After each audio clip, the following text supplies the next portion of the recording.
নমস্কার বন্ধুরা, অনুরাগের রান্নাঘরে আপনাদের সকলকে স্বাগত। আবার এসেছি নতুন একটা রেসিপি নিয়ে। দেখুন আজকে আমি বানাবো বোতয়া শাক। বোতো শাক যেটা বলছে, এই দেখুন আমি ভালো করে বেছে সুন্দর করে ধুয়ে নিয়েছি।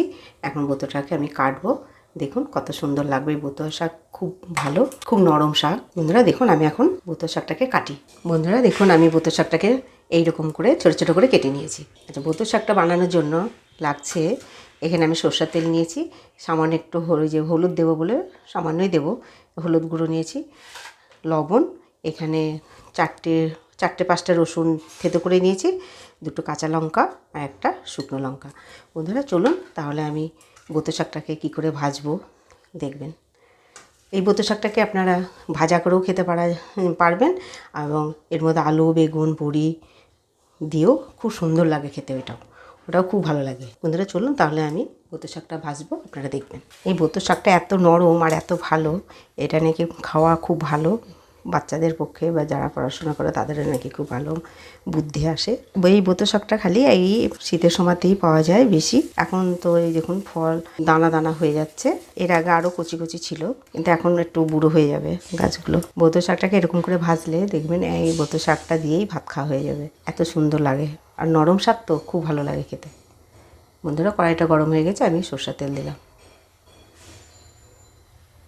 বন্ধুরা দেখুন তেলটা আমার গরম হয়ে গেছে। এখন আমি কাঁচা লঙ্কা দুটো আর এই যে শুকনো লঙ্কাটা দু টুকরো করে দিয়েছি, আর ওর সঙ্গে রসুন থেঁতাটা দিয়েছি।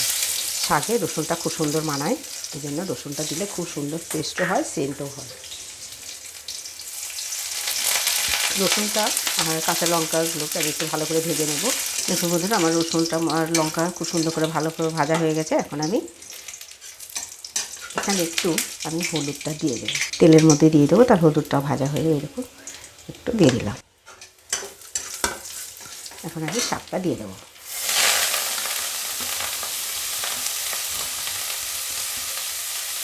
এই বোতো শাকটা এমন, যতই ধুই না কেন মনে হয় যেন একটু কেমন একটু বালি বালি এরকম মনে হয়, কিন্তু শাকটাই এইরকম। এখন আমি স্বাদ মতো লবণ দিয়ে দেবো। শাকে বেশি লবণ দেওয়া যাবে না, কেননা শাকটা হেজে অল্প একটু হয়ে যায়।